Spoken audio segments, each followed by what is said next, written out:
Ladies and gentlemen, welcome to the TICAD7 official side event towards population aging in Africa. Current approaches in elderly care and lessons to be learned across continents. My name is Momoko and I'll be the MC for today. Now, first and foremost, I would like to invite Mr. Akio Okawara, President and CEO of JCIE, to make some brief remarks on behalf of the organizers. Mr. Okawara, please.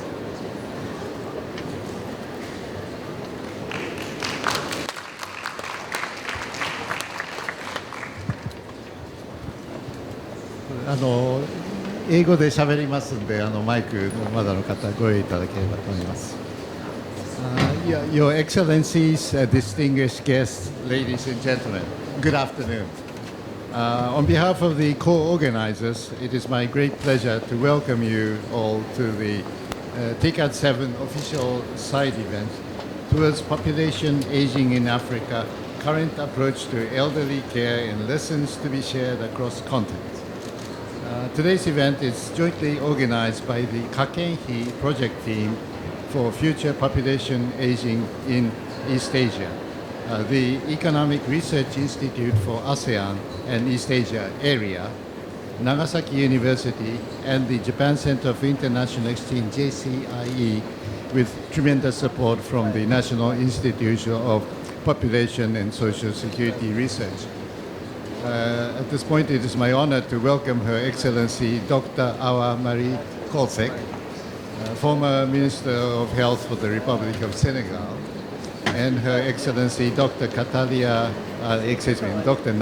Kanem, Executive Director of the United Nations Population Fund, who both of them will be speaking later. JCIE, as a non-profit organization, has been undertaking programs to address various global health issues, playing a catalytic role to facilitate international coordination. And in this context, the population aging issue has been one of JCIE's important project scopes in recent years. In 2017, we launched the program on healthy and active aging in Asia in cooperation with AREA and in close consultation with the Japanese government's Asia Health and Wellbeing Initiative, commonly known as AHWIN. As is well known, Japan is the most aged country in the world, and there are many lessons that could be drawn from Japan's experience in tackling age-related challenges. Under AHWIN, we aim to promote regional cooperation that fosters sustainable and self-reliant healthcare systems and work towards the goal to create vibrant and healthy societies where people can enjoy long and productive lives. Today at TICAD7, in collaboration with Dr. Masuda's Kakenhi project team, we are extending our scope to Africa. There are over 100 official side events this week during TICAD7, but as far as I know, this is the only forum dealing with the topic of population aging in Africa. So I believe this is a significant event introducing us to the challenges that Africa will face with respect to aging in the very near future. As the subtitle of this event suggests, the purpose of this session is to bring together key experts from Asia and Africa to discuss healthcare, social protection, and welfare issues, exploring the potential for sharing experiences and lessons across continents. With the contribution from speakers from various sectors, including policymakers, civil society representatives, and academicians, I am sure that today's dialogue will provide new insights and raise awareness that population aging is a challenge that Africa, just like Asia, will be facing in the coming years. In closing, I sincerely hope that today's event will bear fruitful discussion and provide important steps towards information sharing and cooperation between Africa and Asia. Thank you very much. Thank you, Mr. Okawara. Now, it is my great pleasure to invite Dr. Natalia Kanem, Executive Director of the United Nations Population Fund, to make special remarks for this event. Dr. Kanem, please.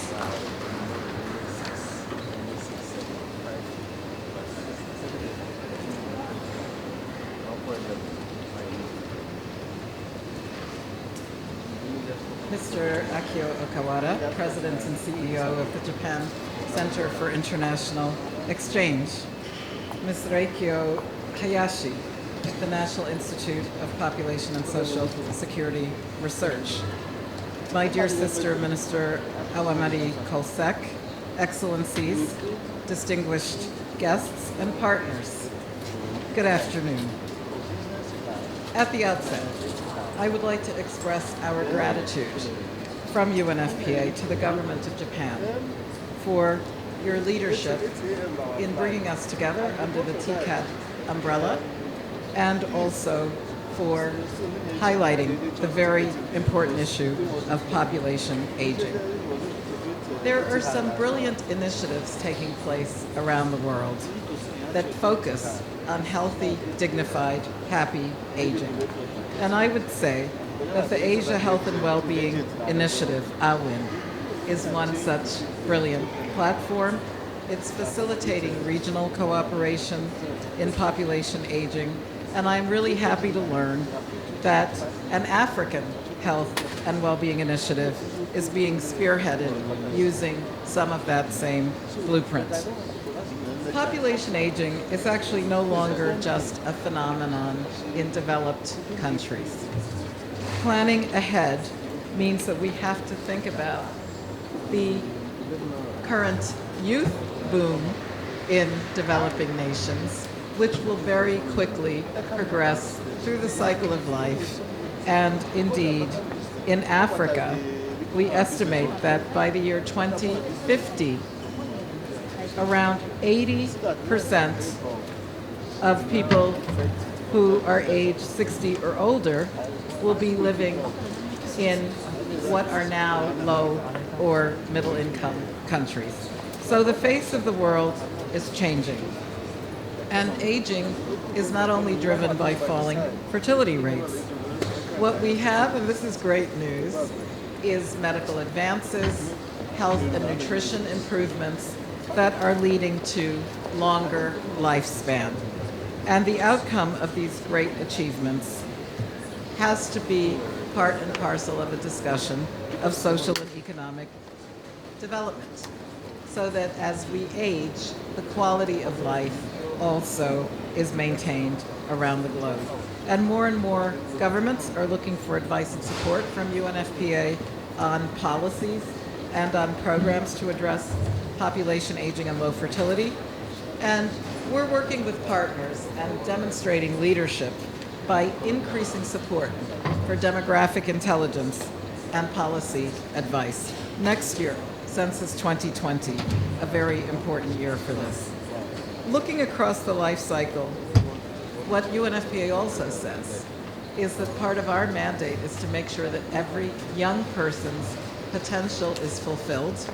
That's part of being able to contribute to your family, to your community, to your nation, so that by the time the life cycle brings you to older age, you will have had an investment in you so that you're prepared for that stage of life.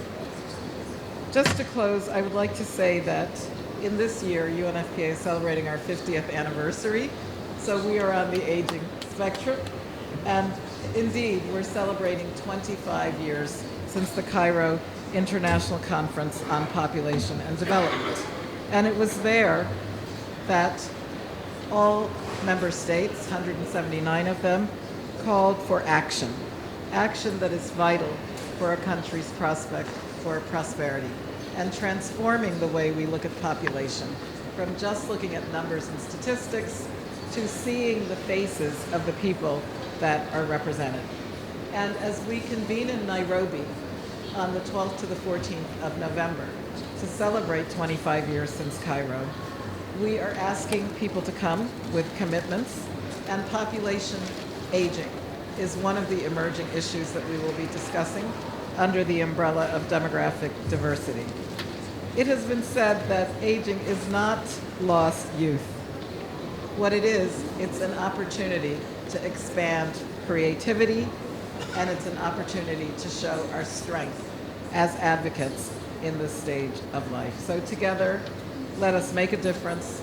Let us project meaningful responses to population aging, including some of the pension strategizing that is happening in Japan at this very moment. Here, let us learn from each other and let us advance the vision of health and happiness in the golden years of life. Thank you so much. Domo arigato. Thank you very much, Dr. Kannan, for your encouraging message. Now let us move on to the keynote speech. We are fortunate today indeed to have Dr. Awa Marie Kausa, State Minister of the Republic of Senegal and former Minister of Health for the Republic of Senegal, who will share with us the approaches taken by the Senegalese government to address population health, population aging in Africa. Ladies and gentlemen, please join me in welcoming Dr. Awa Marie Kausa.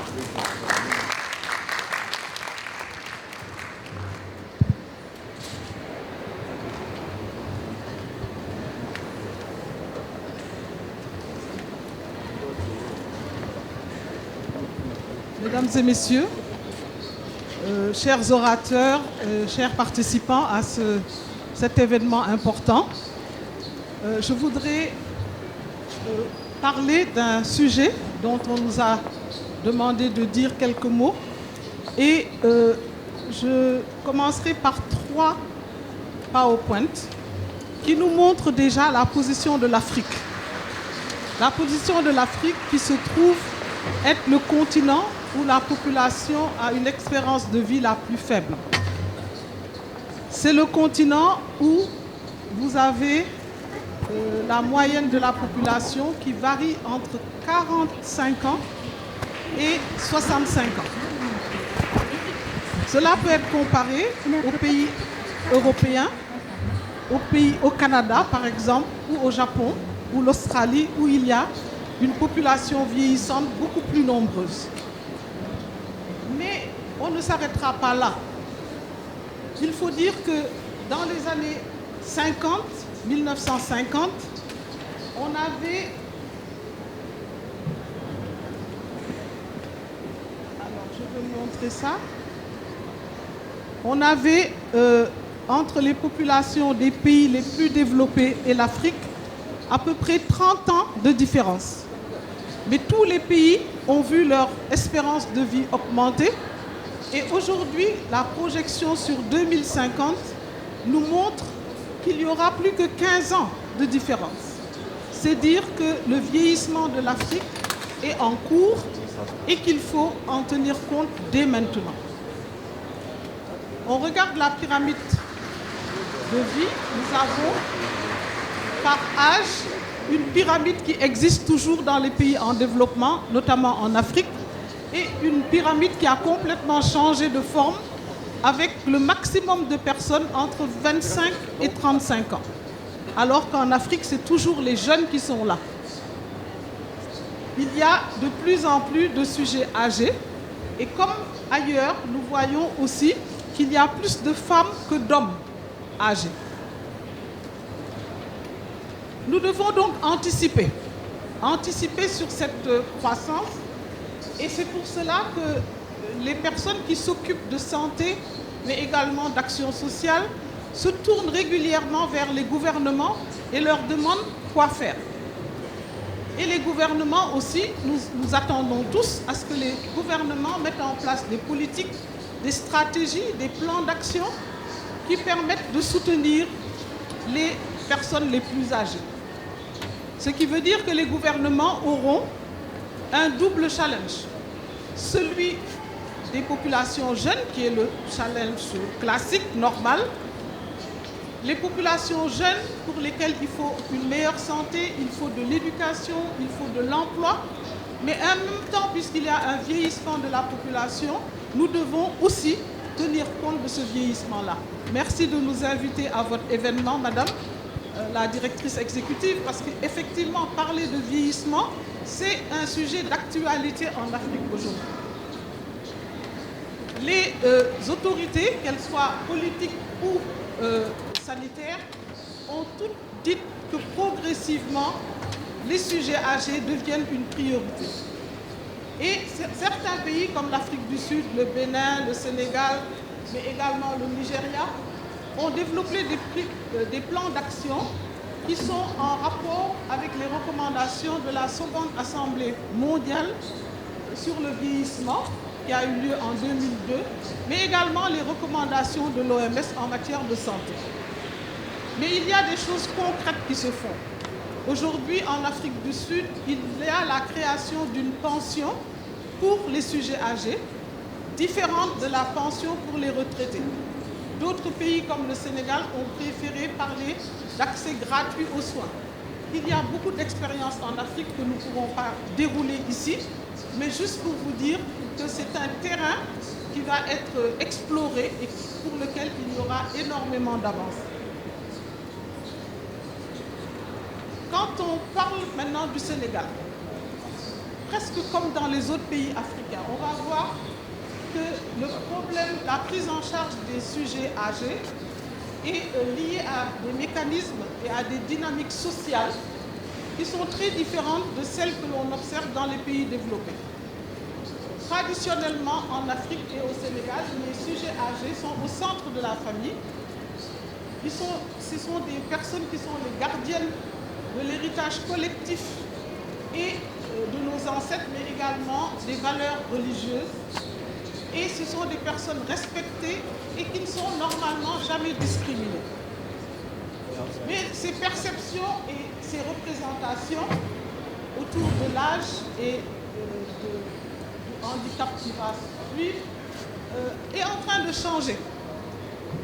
Prenons l'exemple de cette vieille dame, cette femme âgée qui dit qu'en Afrique, il y a une réelle solidarité avec les sujets âgés, mais les traditions sont également en train de se perdre.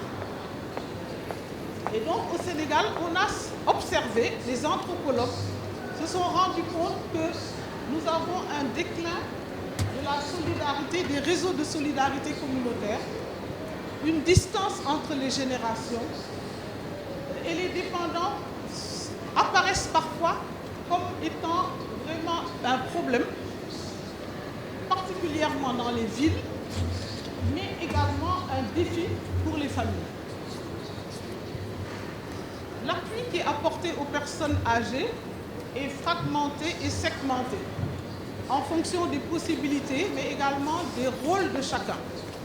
Par exemple, un sujet âgé de sexe masculin sera pris en charge dans la toilette et autres par sa femme, surtout quand elle est beaucoup plus jeune, ou par son fils aîné, ou en tout cas un garçon de la fratrie.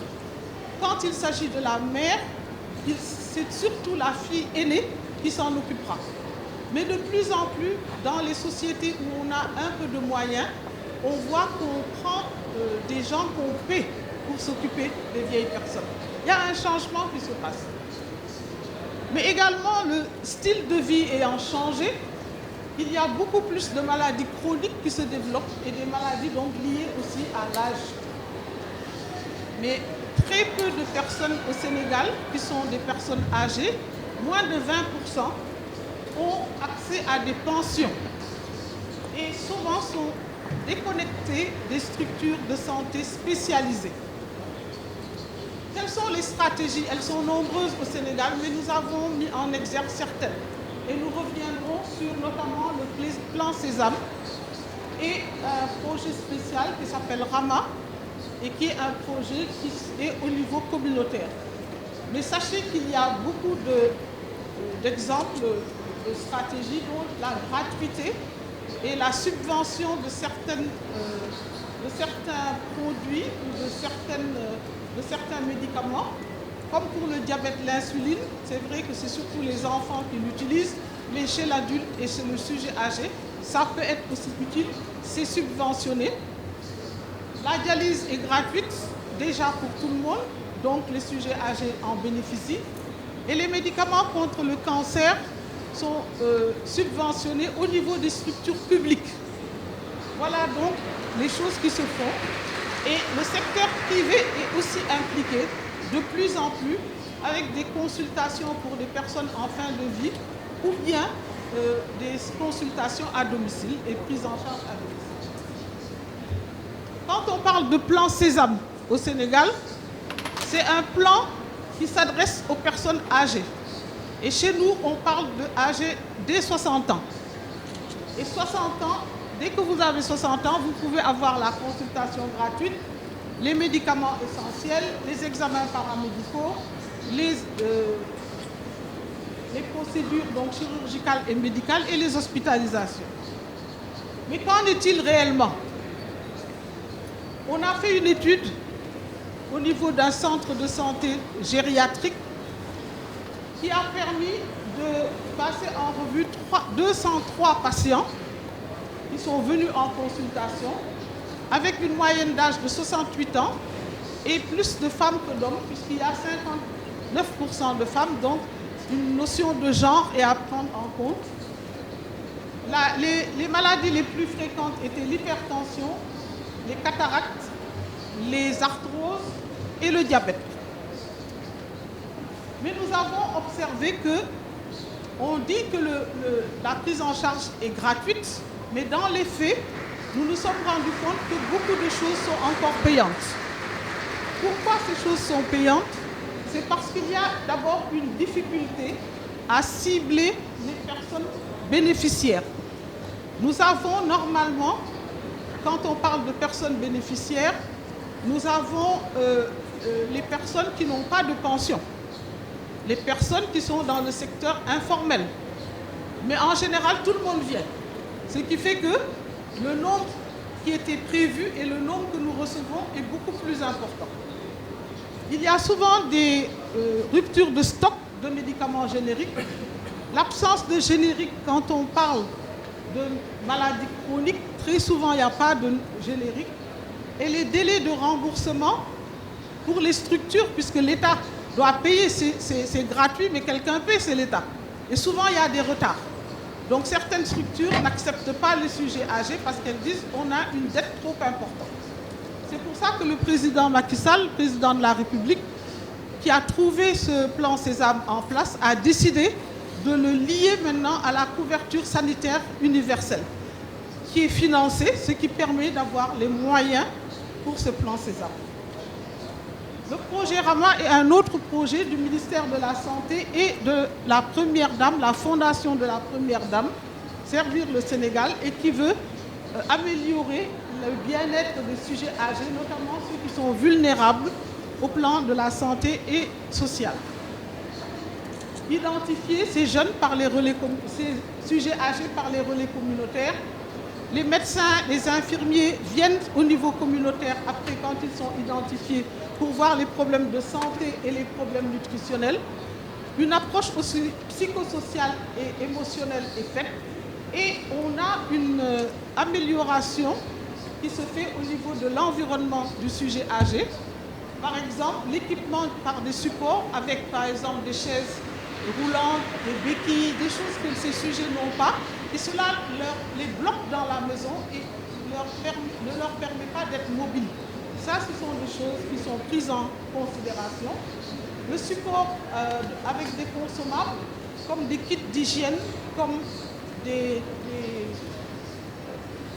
aides pour ces personnes âgées, et des toilettes, même des toilettes. Il y a certaines maisons où les toilettes ne sont pas adaptées au sujet âgé. Et ce projet les aide dans ce sens-là. Je voudrais tout de suite, après ça, passer aux recommandations. C'est vrai qu'on a beaucoup de choses à dire, mais puisqu'on n'a que 15 minutes, on a parlé de l'Afrique, on a parlé du Sénégal. Quelles sont les recommandations que nous voudrions faire? Il faut d'abord adopter une approche surtout communautaire qui renforce les familles. Une approche holistique, ce n'est pas seulement une approche médicale, mais tous les aspects autres, sociaux, environnementaux sont à prendre en considération. Former des personnes qui ont une spécialisation un peu en gériatrie. Renforcer les systèmes de santé, surtout d'une manière décentralisée. Inclure dans la liste des médicaments essentiels les médicaments pour les personnes âgées. Intégrer le vieillissement dans les programmes de santé et autres, comme la vaccination, comme la nutrition, quand on parle du sport, toutes ces choses-là doivent être prises en considération. Et enfin, qu'on ait vraiment un financement approprié. C'est bien beau d'avoir toutes ces stratégies, mais il faut les moyens. Et cela, je lance un appel aussi, non seulement aux États, mais également à tous les acteurs qui soutiennent nos pays, parce que cela est important. On a plus facilement de financement pour les jeunes, pour les femmes, mais pas beaucoup pour les sujets âgés. En conclusion, bien qu'au Sénégal, il y ait environ 5% de personnes âgées, si on parle de 65 ans, mais plus quand on dit 60 ans comme chez nous, et donc ce nombre est en train d'augmenter. Et c'est dire qu'on doit avoir des stratégies qui sont adaptées à notre contexte socio-économique et culturel. Car en Afrique et au Sénégal en particulier, on a même des proverbes qui parlent d'une manière très élogieuse des sujets âgés. Par exemple, un sujet âgé qui meurt, c'est une bibliothèque qui brûle. Un sujet âgé est le ciment de la communauté. Il y a donc beaucoup de choses encore à faire, mais surtout apprendre des autres, apprendre des pays qui sont déjà passés par là. Il ne faut pas s'enfermer dans ce qu'on croit être le bon, mais essayer aussi de s'ouvrir à d'autres, parce que cela nous permettra d'aller de l'avant et d'aider les personnes âgées. Je voudrais donc remercier les organisateurs de nous avoir donné cette opportunité de pouvoir partager avec vous cette expérience et vous dire que nous sommes à votre disposition, comme je l'ai dit, être ouverts et permettre à nos sujets âgés en Afrique de bénéficier d'une prise en charge adéquate et tenant compte de nos cultures et de nos valeurs. Je vous remercie. Thank you very much, Dr. Khalsa, for the inspiring speech. Next, I would like to invite Mr. Prafula Mishra, Regional Director of Africa, HelpAge International, to share with us about social welfare systems to protect the older persons in Africa. Dr. Prafula, please.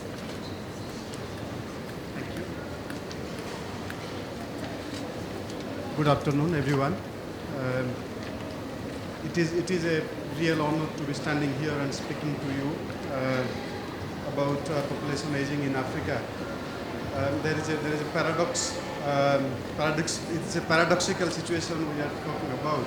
They say in Japan, people cannot stop talking about population aging, and in Africa, people cannot talk about population aging, and they do not talk about population aging. So it is a real honor, therefore, to be speaking about population aging in Africa.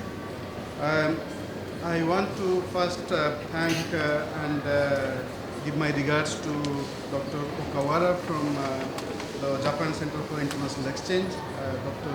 Rico, Madam Minister from Senegal, Professor Ken Masuda from Nagasaki University, and distinguished panel members.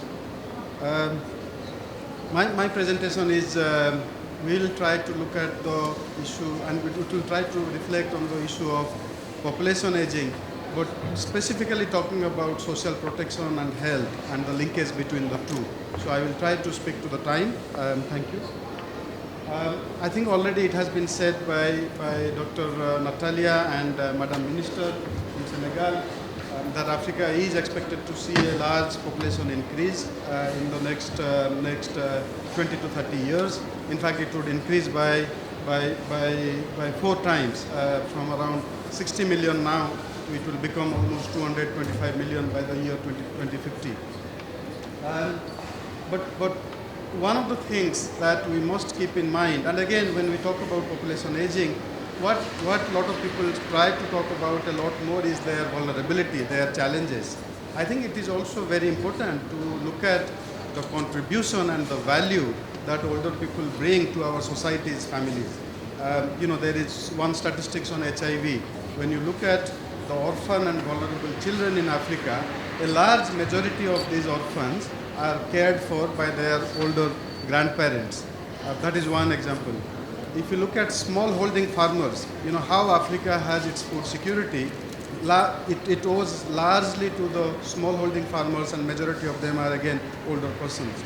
And again, I can go on speaking. So I think as much we are talking about vulnerability of older persons in Africa, that they need support, I think it is very important that we also look at the capabilities that they bring. In fact, if you look at the informal economy, majority of the older persons, up to 60 to 70%, and many of them are women, are employed in the informal sector. I think those are some of the contributions they make. If I move on, we negotiated and we worked on the Sustainable Development Goals, and one of the key aspects of Sustainable Development Goals is to leave no one behind, as we all know, and it was already mentioned from this podium. And when you look at, and poverty is one of the biggest inequalities that exists in the world today. And if you look at poverty rates, and this is just some example of some of the countries in Africa, if you look at Kenya, 57% of older people are living with poverty, and Tanzania is 69%, and so on.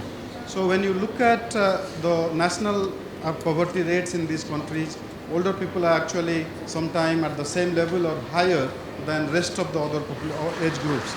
But there is not a lot of mention and not a lot of focus on these population groups.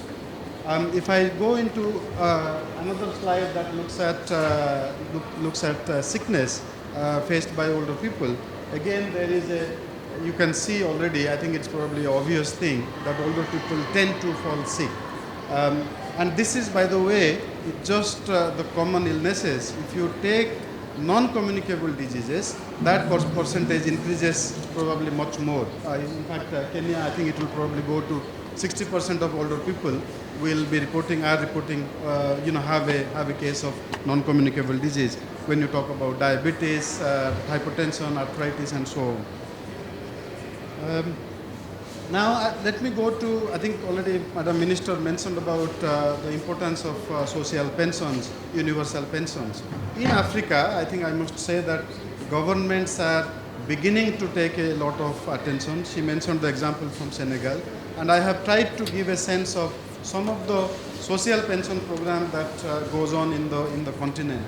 Some of the key ones, if I can speak about Zanzibar, the island of Zanzibar, started a universal old age pension for all older persons above 70 in the year 2016.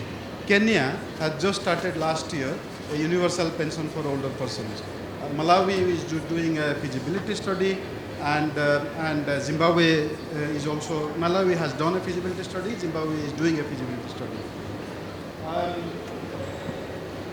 Now, I have traveled. I have had been very fortunate to travel in Africa and meet various policymakers and government officials. One of the usual challenges that I hear is that if we give money to older people, that is just putting money in something that is not very productive. Now and this is something that I tried to do it in a diagram. And it is based on the research done by HelpAge, and I work with HelpAge International and other organizations on impact of pensions, older person pensions on the wider community. Now on the left side, if an older person receives a pension, that person tends to increase her contribution in agriculture, her health-seeking behavior increases, she builds better houses and so on. But I think that is obvious. Of course, you get money and you spend it on yourself, and that's great. They live better. I think that's an obvious thing to summarize. But what is also very, very important to look at is their contribution to the family. And this is where I'm bringing it. When you get an older person gets a pension, usually the school enrollment goes up, and the right side is the family. Girl children, especially in many countries where the pension has happened or other forms of social pension, the school enrollment of girl child has increased significantly in those places because the grandparents getting the pension have given it to their grandchildren, especially daughters, to go to school. Household savings have increased, and so on. I think there are food dietary diversity. They eat better, they eat different types of food. I think that's another indicator. Now, what is also important is the arrow that is there that goes back is because this person is giving back, they do not face the exclusion from the family. but they come in and the family starts to take care of them more. I think that's just I wanted to show. Now, let's look at health and care. I tried to just be a very, very brief slide here. When you look at older persons' health and care in Africa, you are looking at issues of access. And when you talk about access, it is social access, it is financial access, it's physical access, and their physical, their capability to go to a health facility, how far it is, and so on and so forth. And that's a significant challenge. And I will come to the financial access a bit later. Let's look at the issue of quality. If I'm an older person in Africa, I might be able to go to a health facility, but more likely than not, I may not get the treatments that I need. I may have to wait there for 3 or 4 hours because the queue is very long. I think that's it. And of course, then you do not tend to go there often, as often as you fall sick. Awareness of our health workers about, in fact, Professor said about, one recommendation I want to pick is the need for geriatrics care. You will be very surprised. In Sub-Saharan Africa, in most countries in Sub-Saharan Africa, there is not even one geriatric specialist, not even one. And then that is not something that we can deal with unless we build up that particular base. And data. Our formal healthcare systems continue to focus on, not collecting data for older persons. In fact, data disaggregation as per age, sex, and disability is one of the key things that the Sustainable Development Goals have tried to advocate for. Now, the link between the two, I already mentioned, when somebody has social protection, social pension, their health-seeking behavior, their access to health, and their participation, because that person, not necessarily that person suddenly becomes healthy, but that person tends to have a bit more capacity to seek help, come out of the house, and therefore I mentioned to you that diagram before, when they feel included, the family also thinks that let's take care of this older person, that person is valuable to us, and let's also make sure that person is included. So I think those are some of the things I wanted to talk about. And again, we have done research in several countries, including in Malawi, and it clearly shows, though, if you have to achieve Sustainable Development Goals 3, healthy age, health for all, you cannot not talk about social pensions and income security for older persons. Now I wanted to challenge a bit. Again, from my discussions and travel through the region, I've been very lucky to meet with very many policymakers. And I just tried to summarize it here. Why an African policymaker is unlikely to focus on older people. And I think you can read all those issues there. But I will just talk about one or two. One of the things that comes out often is many African governments, and rightfully, have declared that health is free for all.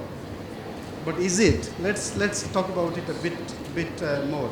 Now, health is free, which is basically the health consultation is free. If I get to a clinic, if I had the money to take a transport, if I am able to get there, then that will be free. But then, as I said, if the drugs are not there, that's not exactly free if I have to go to the market outside. If I have to do some diagnostic tests and the government health facility doesn't have the laboratory, then it's not exactly free. So it's not something that we'll be able to talk about. One of the other things that comes up is, Africa is a youthful continent. And as I said, and I think it came out, I was listening to another lecture this morning, this province, Kanagwa province, right? This prefecture, Kanagwa, sorry, my pronunciation, prefecture, where they said in 1970, the population pyramid of Kanagwa was nice pyramid, with young people and like this. But in 2050, the pyramid is like this. So in Africa, as it has been said, we'll also get there, and unless we start thinking about it more and more and quickly. Let's talk about another one. They say that, in Africa, we value our older people. Everybody, I think it's a common myth that we value our older people. Now, valuing your older persons should be not only by saying nice words that we value, but also backed up with policy and programmatic action. And I think that is something that we see increasingly key job. And I don't want to talk about it more and go to the next slide. I think there are a lot of things there. Just in the interest of time, I think Japan, given the experience Japan has had in integrating population aging in your development, is something, and we were talking about here in TICAD, and I think that's a real opportunity for Africa to learn from Japan. And with the TICAD, I hope the collaboration between the two Japan and the continent will get stronger, and we will be able to address the population aging and learn from each other a lot more. I think I just wanted to say that, but before I conclude, a very fundamental issue I think we have to challenge and talk about. When we talk about older persons, we also need to understand that we are also dealing with a very deep-seated behavior, what we call ageism. Ageism is discrimination of somebody based on their age. Unless and otherwise, the same way racism and same way sexism and all that, I think deep-seated there are people that feel that older persons are lesser human beings. And unless and otherwise we challenge that premise, that deep-seated behavior, we will not be able to address some of these things. And I hope we will be able to, the way Japanese society respects its elders and backs it up with action, I hope in Africa we will also be able to do that. There is a lot of action already, and I hope that we will continue the trajectory of integrating population aging in our development. Thank you so much, everyone. Thank you very much, Mr. Prafula, for the strong message. Let us now travel across continents from Africa to Asia, where Mr. Maliki from Indonesia will introduce us to approaches taken by an Asian country to address this issue. Mr. Maliki, please.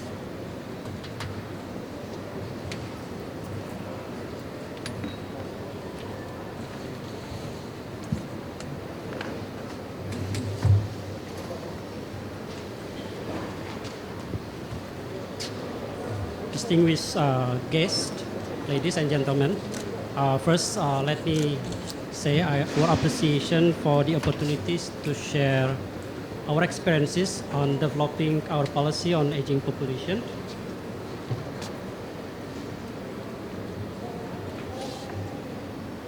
To begin with, I think unlike our neighborhood countries such as Thailand, Singapore and Malaysia, Indonesia is actually in the preliminary stage of aging population.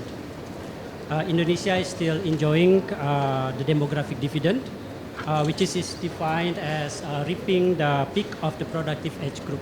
And we are going to have the peak maybe around next 5 to 10 years from now.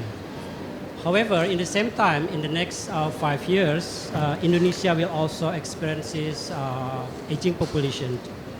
We are reaching 10% of 60 plus population approximately next year.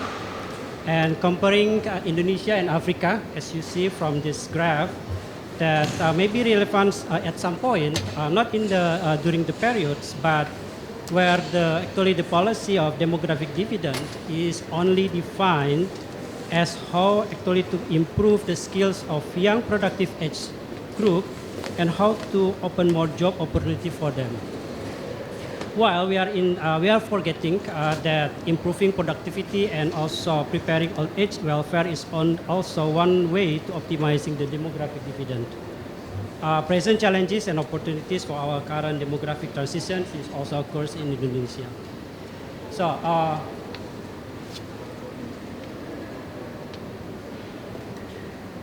in terms of percentage, our population with age 60 and over is not reaching 10% yet in this year, and it will be occurs next year. But size-wise, our age population will be around 30 million. Now it's 20 million, and it will be like 30 million within the next few years. And in our 100 years of independence, our age population will be approximately around 60 million. That counts for 20% of total populations, or around 3% of the total world population. That is why aging population is not as a threat, but it also should be an opportunity for us. Our challenges are not only about the size, but also about the diversity. So in 1929, only a few provinces, as you can see here, that only a few provinces that experiences aging society, and in some other places, it's quite young, and they are still struggling on how actually to reach the better health access for the children and also high quality for the human capital. Well, in 2045, when we celebrate our 100 independence, most of the provinces experiences aging populations. But as you can see that the cultural also and geographical backgrounds will be a real challenge for us in adopting the same goal. Because we cannot adopt the same policy for the whole provinces to achieve one more dignified elderly society. So our challenge of population aging, I think, should be similar with other developing countries. While we have life expectancy is increasing, where the female elderly live longer, it doesn't follow by lengthening the healthy life expectancy. The female elderly will live longer, alone, and more vulnerable. Even though majority of elderly lives with their children, but there are increasing trend of living alone, female elderly. Among the elderly itself, poverty is higher, as already also occurs in Africa. So our poor elderly is higher than 12%, which is higher than national level. When our poverty rates at national level has reached single digit, the rate of poverty of the poor people, of the elderly, is declining very slow. So elderly with disability is also increasing, while the coverage of the pension is not more than 15% for the elderly. And the elderly, both for the rich and the poor, both also in urban and rural, still have to work to finance their consumption. While the rich people can depend partially from their return on investment, the poor elderly heavily depends on the government support. And the elderly with disability is accelerated, especially for female elderly. Some of them have the national health insurance to cover with, but its universal coverage is not.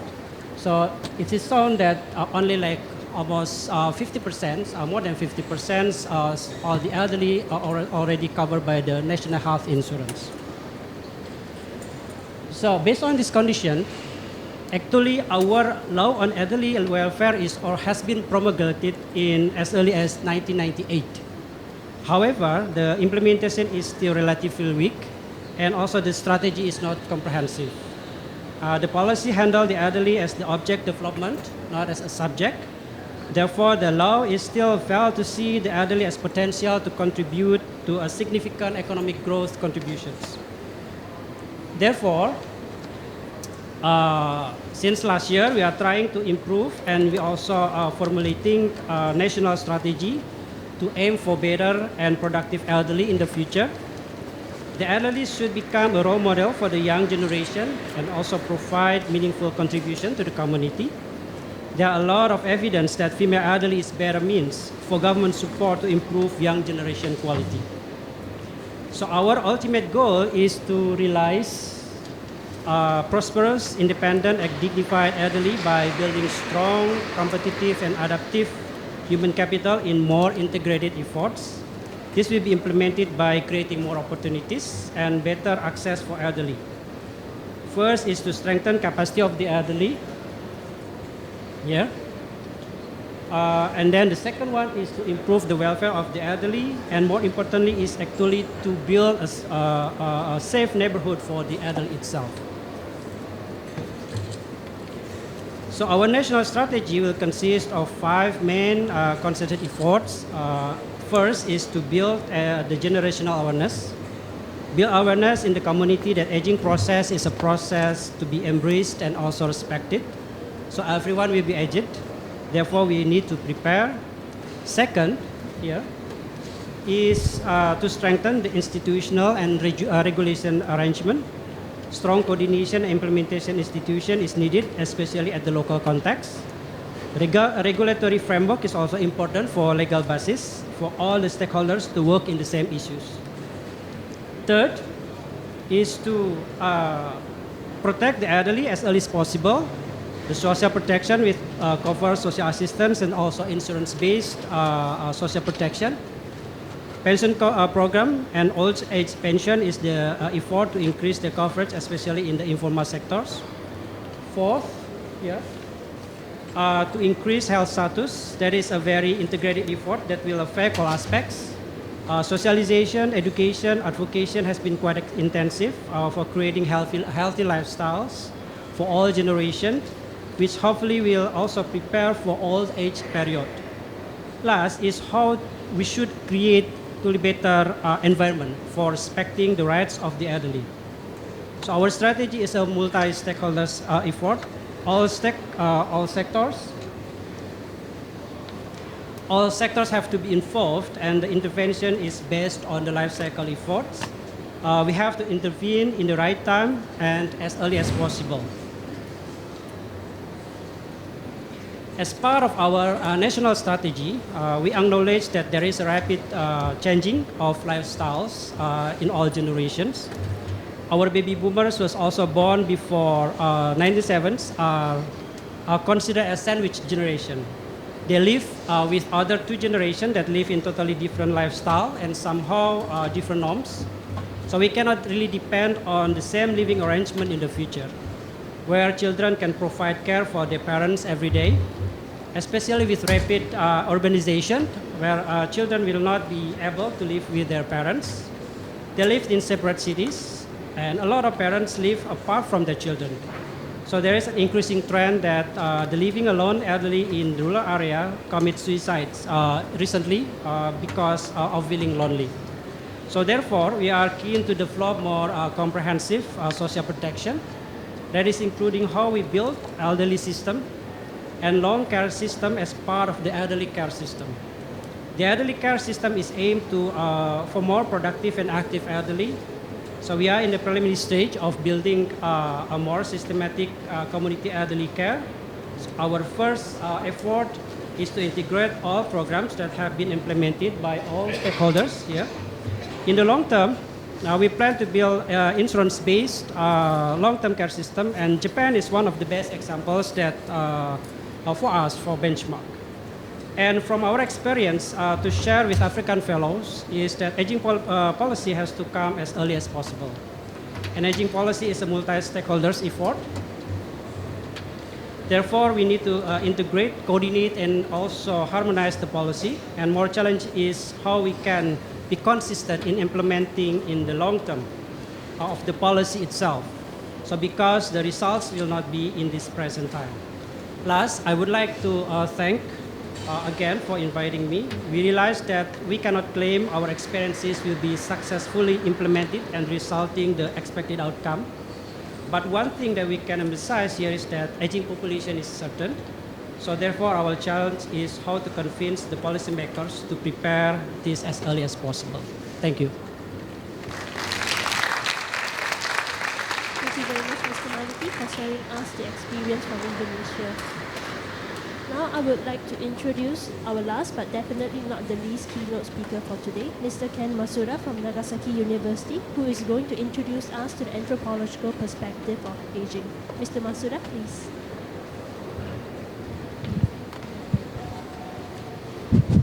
Can you hear me? Yeah. So I was supposed to speak in English, but I was asked to speak in Japanese to guarantee the language diversity here. So as you see, this is written in Japanese and English and also French. So from now on, I'm going to speak in Japanese. Are you okay? Yes?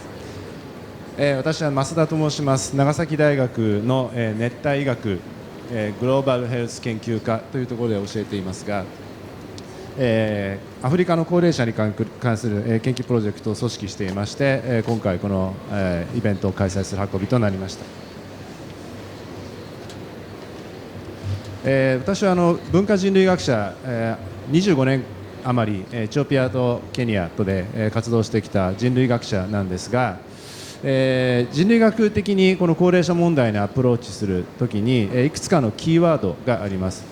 一つはフィールドワークをちゃんとしてエスノグラフィーを書く、それから、ある出来事を観察したらそれを、その社会のコンテクスト脈絡の中で理解し、そして、その社会動態ソーシャルダイナミクスですね、社会の動きの中できちんと理解すること、そして、人々が生活の中で培ってきた、知識インディジェナスノレッジを、普遍的な知識との結びつきの中で理解する、あるいはローカルな出来事をグローバルイシューに、結びつける。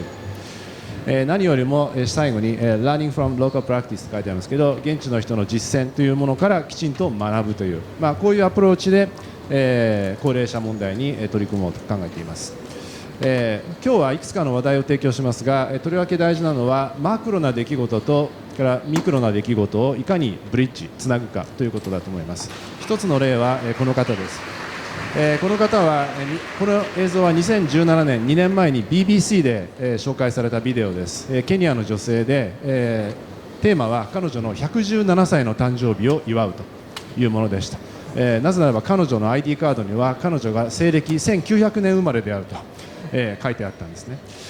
でそれが本当かどうかは分かりませんけれども、面白いのは彼女の家庭です。彼女は6人いる奥さんのうちの1人として、ケニアのキクユ民族のチーフの奥さんでした。子供が7人、孫がたくさん、ひ孫がたくさん、そしてとってもたくさんのやしゃ子が現在いる。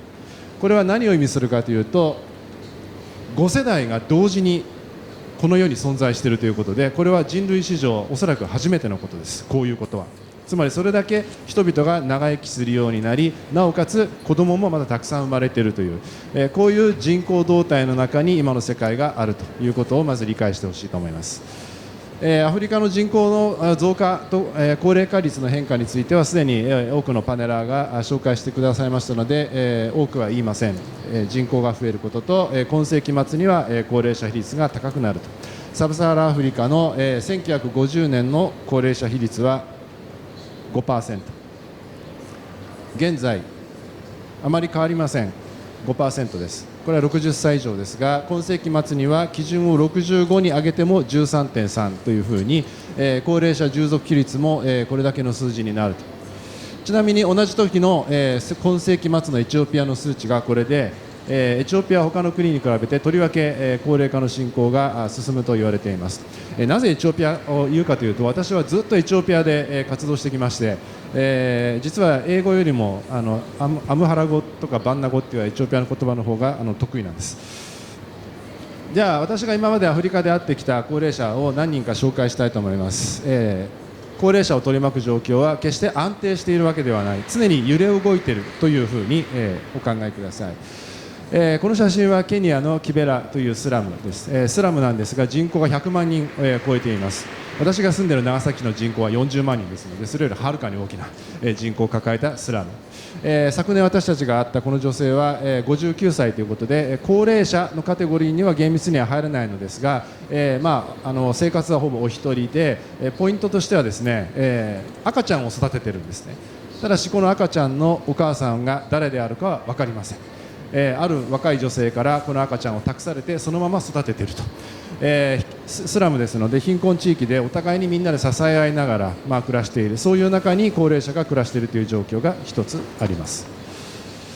これらの写真はケニアのクアレというところで、私たちが今始めようとしている研究地ですけれども、およそ 5% の高齢者比率、それから多くの高齢者が、家族のサポートによって暮らしていますが、中にはここにスケープトジェネレーションハウスホールドという、お年寄りがお孫さんの面倒を見るという生活形態が多く見られます。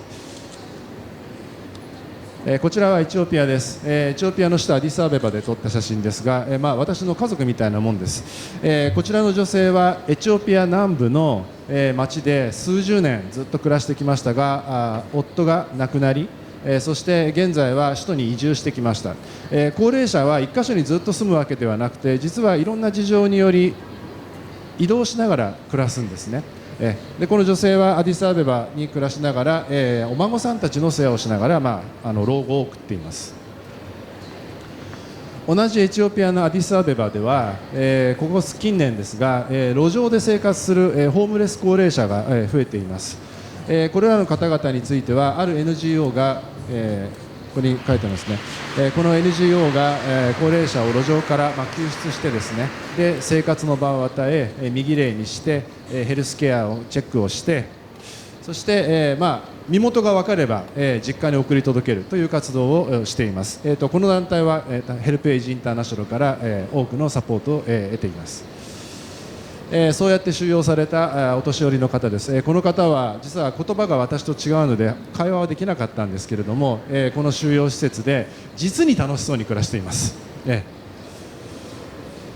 場所は変わってタンザニアのザンジバルという島で私が最も仲良くしてもらっているおじいさんは、サンダル屋のおじいさんです。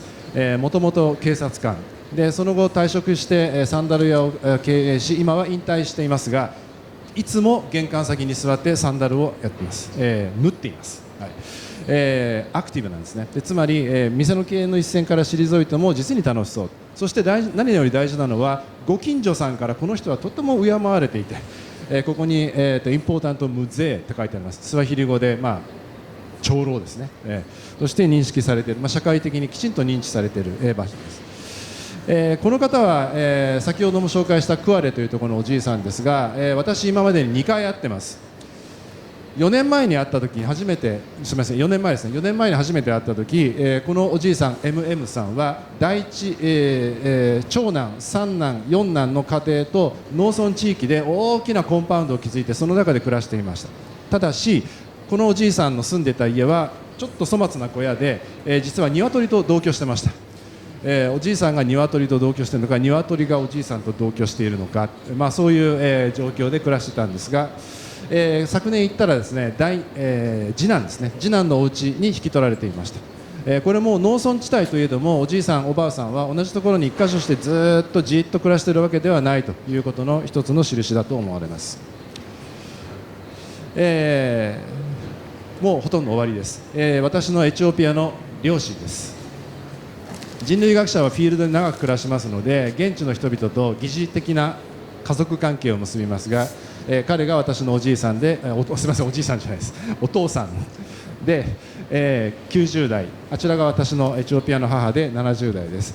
どちらもこの南部出身ではなくて、お父さんはエチオピアの北部の方から象のハンティングをするために南部に来て、そのまま居つきました。お母さんはこのおじいさんと結婚するために、南部にやってきました。そしてずっとここで暮らしています。こういう方々の生活のケアについて今までいろんな、お話をいただきました。実はここにあるように高齢者に対するケアの、システムといいましょうか、仕組み、あるいは全体的な成り立ちというものはいくつもの層の重なり合いでできています。これは日本でもそうです。一番近いところでは、自分で何とかする、あるいは家族のケアに守られる、あるいは近隣のサポートによって生活する。それより上になりますと、よりパブリックな、公的なセクターで、例えば、ここに LTC とあるのは、ロングタームケア、長期介護ですね。長期介護のパブリックな、行政的なサポートを得ながら暮らす。あるいはもうちょっと言いますと、こちらにありますが、例えば年金、こういうようないろんないくつもの支援のネットワークの中に、お年寄りの暮らしが位置づけられる。こちらがあればいいですけども、ない場合にはこちらの中で何とかしなきゃいけないという、そのどういう層の中でお年寄りが生きているかという現実をフィールドワークを通して見るということが必要になるわけです。このマクロからマイクロへのつながり方というものに、私たちはグローバルイシューとしてグローバルエイジングを考えますけれども、同時に、フィールドで起きている出来事というものを現地の脈絡の中で、しっかり理解することが必要です。最後になりますが、もう一つの例を紹介して私のお話を終わりたいと思います。一体国家が作るナショナルポリシーと、そして、人々が暮らすローカルカルチャーの間にはどのようなギャップがあるだろうか。なぜこういう問いが発生するかといいますと、アフリカの国々には多くの文化的多様性があるわけです。したがって、国家が制定するポリシーと現地で行われてきた、土着のケアのやり方の間に、差が起きる可能性があります。というかあります。この知人というかこのおじいさんはもう15年ぐらい前に亡くなりましたが、言ってました。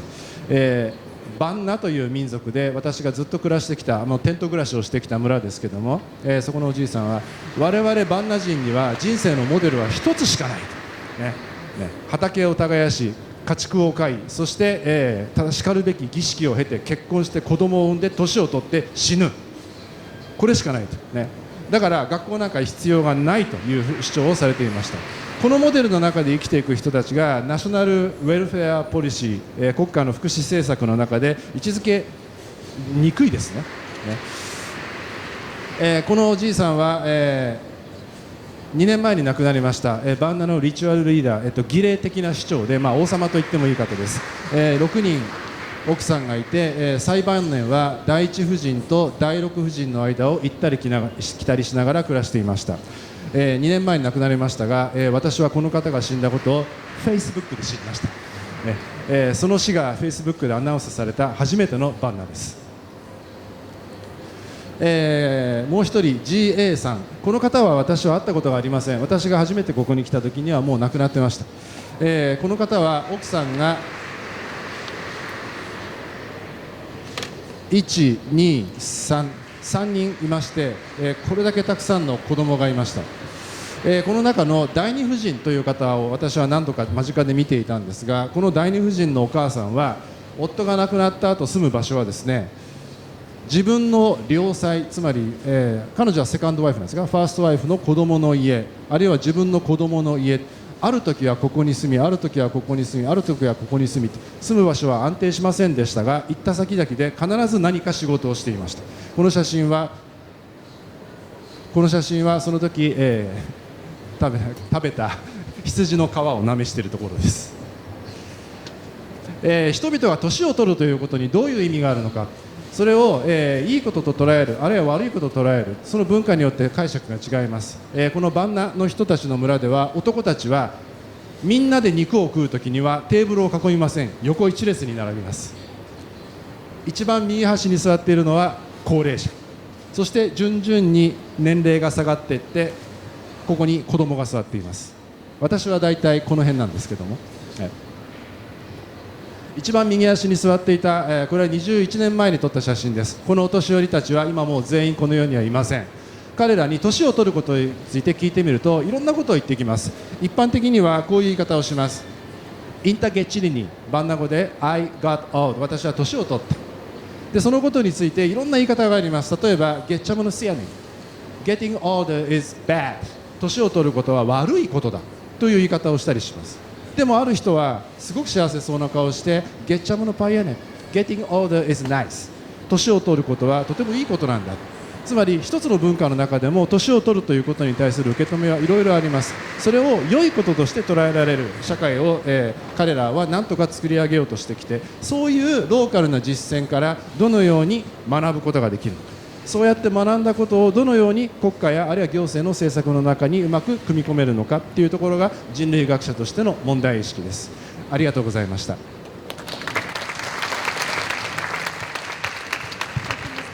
For a very important perspective. Now I would like to invite the speakers once again on stage for the panel discussion. Please wait a moment while we restructure the stage layout.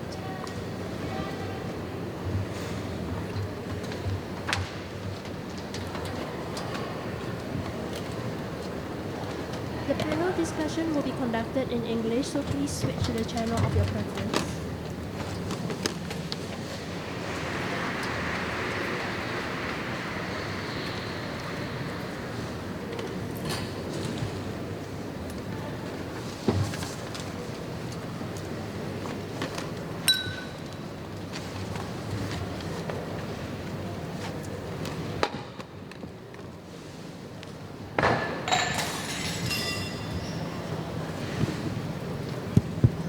Hello, everybody. Can you hear me?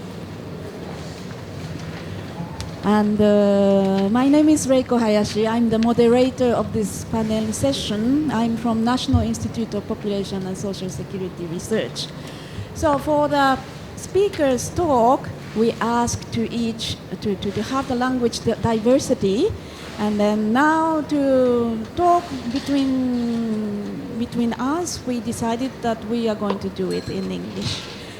So many of you might have thought that why we are talking about aging in this TICAD, the African context.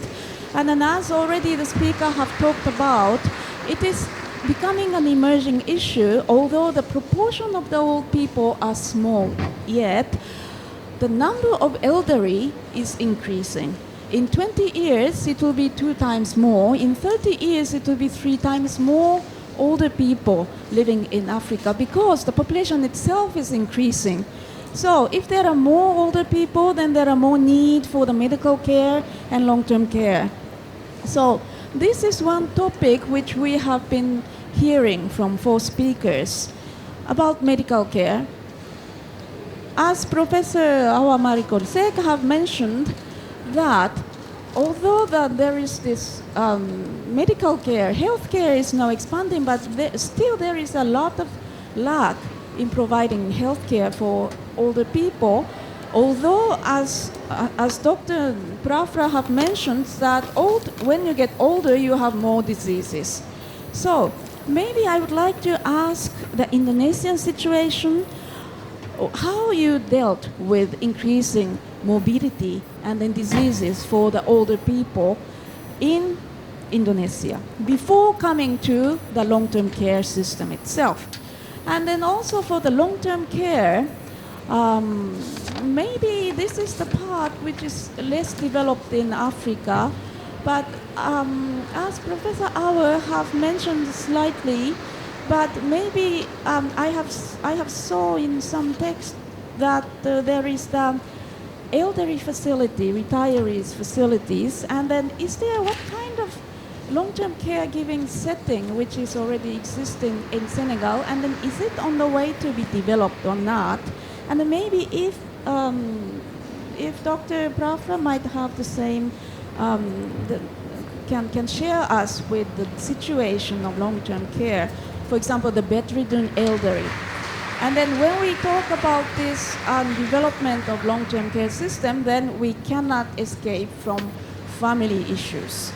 So that is what Professor Masuda have talked about, this family structure, and then there is this value. And then also Professor Awa have talked that elderly in Africa is like the cement of the family. And then also when one older people die, it is like burning one library. And then this value is also changing. And then also there might be, in the case of Indonesia, there are increasing number of elderly living alone. Is this the case for Africa? And then also Professor Masuda have talked about that there is the homeless elderly in Africa. So, and then also there is the changing value of family. For example, in the case of Japan, we are the most aged society in the world, and we have now having the long-term care insurance since 2000. And when we introduced the long-term care insurance, there is a harsh discussion whether we should pay for the family, especially the first son's wife, who were in charge of taking care of her parents-in-law. But then we decided not to introduce this family allowance for the long-term care, because if we pay cash to the woman in the family, then we might give the pressure to this woman to stay at home and then to do the care for the elderly. And that is how we have introduced the long-term care insurance. That is how we have tried to move the long-term care from family to the social sphere. So, is this thing can be the parallel thing in Africa or not? What is the family role, and then how the family is considered to offer the care? Is it too much for, especially in consideration of gender issues? So these are the questions which I now address to the 4 speakers. I will pass the microphone to get to the answer, but after that I want to open the floor to have some questions and comments from you. So if you have some questions and comments, please be prepared. So maybe I pass the microphone from Dr. Prafra. Thank you. Thanks so much, Dr. Rico again.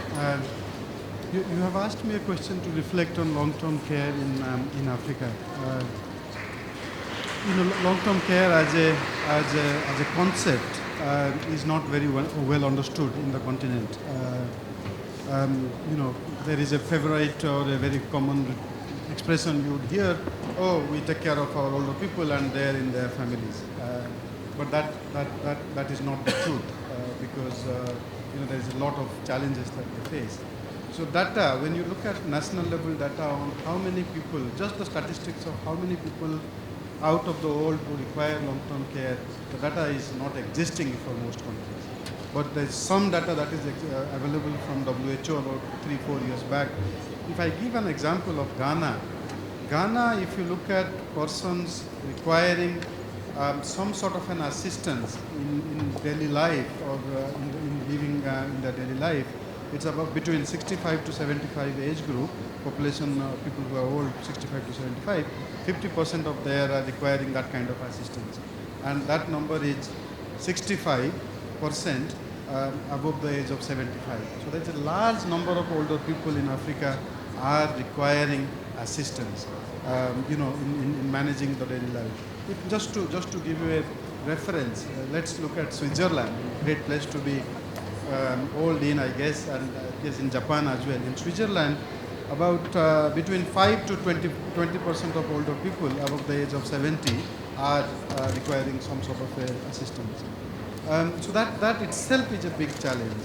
Now, the other reflection I would share is when we look at, when we say that it is the role of the family, it is the responsibility of the family to take care of the older persons, now that becomes a burden, a huge burden, because most of the time the family itself has, their, well-being is a key question.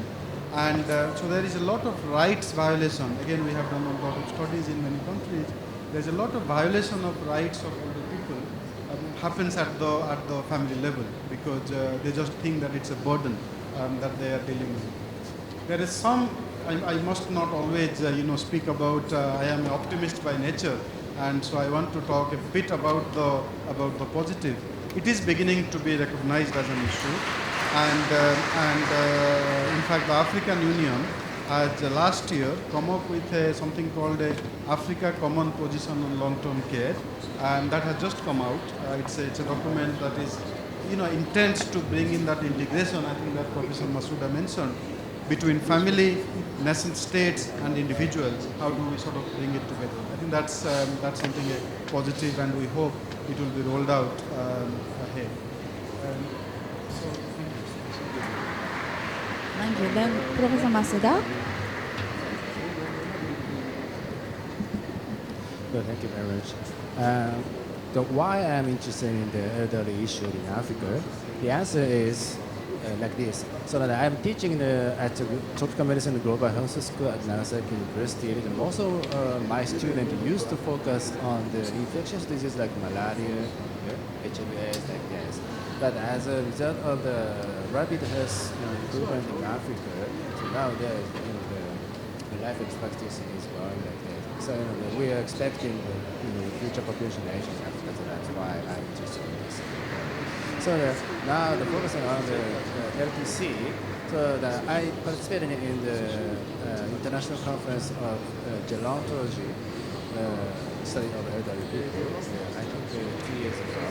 So that a lot of policymakers can get together from all over Africa. Some are from Ministry of Health, some are from Ministry of Health. So some countries still already started making a new policy. But most of the policymakers is also expecting informal care. Yeah. So the family care is so important, and also still now many people are expecting the family care, even though the policymakers are trying to make a new plan. So this is Africa now. So the how to integrate or include the peripheral and boundary people living in the rural area in Africa, that depends on for example, the rapid growth of the economic status and also educational status. This is not just a medical issue, not just a peripheral issue. So this is kind of the holistic matter. So as COSEC told us, it needs the holistic approach, having the wide scope, covering this matter, this matter, this matter. A lot of things must be paid attention to. Professor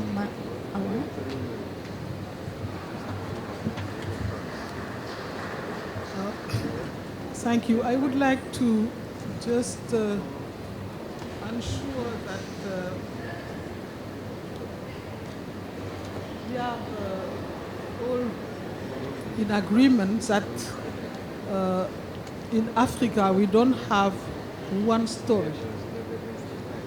It's several stories, but we have a common ground, which is the issue of how family is really taking care, and all the traditional way saying that family is taking care completely of elders is not something we need to say that it is existing completely. When I hear everybody, it seems to me that the situation we have in Senegal is the one we have in Ethiopia, we have in Kenya, or in Indonesia. We all would like the family to take care. But the family will not be able to do that if she is not, the family it is not supported. And how to do that is really where the holistic approach is important. Because we cannot consider that we help them only on medical issues. Sure, they have more problems of health, but they have also problem of consideration, how people are taking care of them, how people are behaving. Sometimes you can be in a family, maybe we don't have a lot in the town, in road, because of the specialty, but we have some people who are elders who are in a family and nobody knows that they are there. I have my own experience in where I am living, where I have decided like this because I knew that some people were sick and some were older people, never in structures. And I decided to organize an NGO where we are going to look at all people in their family. And it is a lot. And we never saw them because we were thinking that they don't exist. So this is a way to show also that the issue of discrimination exists now in Africa. The second point I was very happy to hear the issue of cash transfer. Because in Senegal we are doing cash transfer but for women, not for old people. And this issue maybe look at, because when they have some money, they have more power. Because when they are completely dependent, at the end people are sometimes tired to do everything for them, etc. And if they have some money they can have themselves, it seems to me that this will give them again the place they deserve. For the long term, also, it is difficult if you don't have social services or NGOs at community level supporting countries with all the people. Because for the long term, if they are sick, they need some home care, all these things need to be organized. I want to say that this is new for us, very new. We have some projects, we have some strategies, but the plan of action is now very clear. But we realize that we need to learn from others. Which is why I think that all the questions you raise are important because we need to learn. And I would like to ask for all the PowerPoint presentation, if possible, to ensure that we will be listening people, but we have also all this PowerPoint existing for us. Thank you. Dr. Mariki. Okay, thank you for the opportunity. In terms of the national level, the long-term care itself has been officially built, and we are trying to design this as well as how we can also have the opportunity to have commodity-based as well as the insurance-based long-term care itself. However, in a few years and also in the future, some local initiatives has been already existed. Some of the local government that already aware that there's a lot of elderly people in the community that is not having enough attention from the government support. So they also create some programs that related to the care of the elderly itself. And this is more integrated effort between the sectorals. At least there are three sectors that work on this local initiative. There is health sectors and also the social sectors. And one is the more important is the family planning initiatives. The family planning itself has a very important roles because they have programs on how the family members is strengthened, the capacity of the family members to taking care of the elderly itself. So these three major sectors is working well together in some of the local government, especially for the local government who have more liberty on the financial capability. Like some provinces in Java Islands as well as Bali, they have quite fiscal capabilities, so they can give more attention on the elderly care. In terms of what our national level is trying to do is how we can actually define more acceptable long-term care system itself, because now some in our stakeholders, some of the academicians, also all the experts, and some of the line ministers also is not yet agreed what is actually the long-term care system defined at the national level. This is our position. Thank you very much. So there are new issues such as we need data, and then also LTC, long-term care, is something very new. And along with assisting the family who care, we have many challenges to do. But now the time is limited, but I want to open the floor. So is there anybody, if you have some questions and comments, please raise your hand.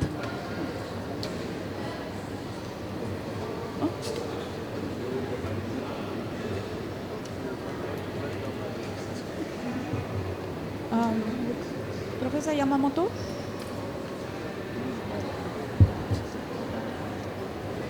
帝京大学では増田先生や林先生と一緒に共同研究を駆け込んでおります。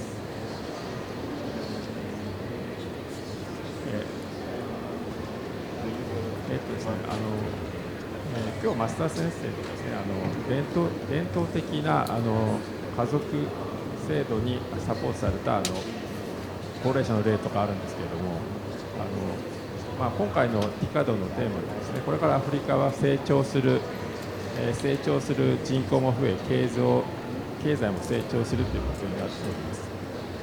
問題はそのですね、人口がですね、都市部に居住することが懸念されていまして、こういった高齢者をですね、都市先ほど増田先生がケニアスラムの事例で紹介されたような、そういった都市部の高齢者を世話するような、特に地域の力というのが必要だなと強く感じております。私どももですね、こういったことを日本の高齢者地域包括ケアとかありますので、そういったことは必要があるかなというふうに思います。私の方から。Thank you very much. Is there any other people who have questions or comments? If there is no comments already, our time is up. So the panel discussion session will be closed right now. We have just found out that there is also the need for the locality community and how to build up the systems between learning each other. It is very important. So I would like quickly move to the closing remarks, which will be made by the area Economic Research Institute for ASEAN and East Asia representative, Dr. Komazawa. Excellencies, distinguished guests, ladies and gentlemen, good afternoon.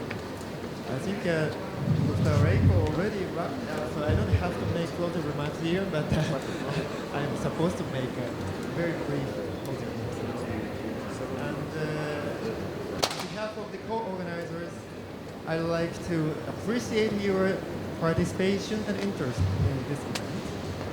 And I think we succeeded to provide a very good, one of the very few opportunities to have a dialogue in Asia and Africa and population growth.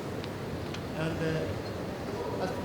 as actually myself has been involved with both with Asia and Africa, so this is a very interesting event. And I'm from area, you can see our logo, the second from the left. That is the Economic Research Institute for ASEAN and East Asia. We are based in Jakarta, and our mission is policy recommendation to the ASEAN Secretariat. So you must be wondering why area is one of the co-organizers of this event. So let me talk about my own experiences to explain, to answer that question. And actually, I had an activity in Africa. When I was a PhD candidate of Nagasaki University, that is also one of the co-organizers, we had a project to establish a demographic surveillance system in rural Kenya. And I stayed in a very remote fishery village on Lake Victoria. And according to our database, the population of that island was 1,000. But the population of 60 plus people was only about 10, I think. So it's 1%. And I think at that time I never discussed population aging in the project. And actually I had activities in Vietnam. And I stayed in ethnic minorities village in mountainous Vietnam region. And I participated in the malaria control project. So if you have been engaged in some health development project, you know the target of malaria control project is child. So we almost ignore the older people in the project. So it's very impressive for me that Asia and Africa have a dialogue with population aging. So now you are in Japan. So as you know, Japan is the most aged country in terms of population structure. The proportion of 65 plus is over 25%. It will reach 30% soon. So I believe even in Japan, the older people are respected because they have very rich experiences and knowledge, and they developed well-defined skills, and they have very good insights on the society and everything. So even in Japan, I believe they are all respected. But you can find some communities if you look around Japan that, for example, all of the community members are 65 plus, and in such societies, it's very common that an older person is taken care of by an older person and resulted in tragedy. And even abuse, as Professor Dracula said, it is taking place in Africa. Abuse of older people is not so rare. You may think that is an extreme example of the most aged country, but I think the world is aging, world population is aging, because it's natural consequence of the human development. So if the 2030 Agenda for Sustainable Development is achieved in the future, the world will certainly have a society with population aging. So I think this kind of dialogue is very important because the solution of population aging is not only one. There are very many strategies to cope with population aging. So we have to find and create a new opportunity from population aging rather than considering it for itself. So, ladies and gentlemen, distinguished Excellency, population aging is the success of humanity. So, if we want to enjoy achievement of 2030 Agenda for Sustainable Development, now we have to prepare for the era which will certainly have population aging. And I hope this event will be considered in the near future as a spearhead of such a movement to discuss on how humanity copes with population aging and how we can enjoy the benefit of extra lives of years we will acquire as a result of human development. So finally, I'd like to appreciate the great contribution of panel members with a big applause. And of course, the dedicated work of Japan Center for International Exchange must be applauded. And thank you very much, distinguished guests, Excellency, and ladies and gentlemen, for your participation in this event. And I hope to see you again in the near future. And thank you very much. I'd like to close.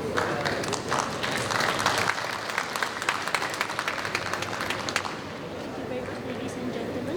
With that, we would like to close today's session. Please leave the receiver on your seats. And please make sure to have all personal belongings with you when you leave the hall. Thank you very much again.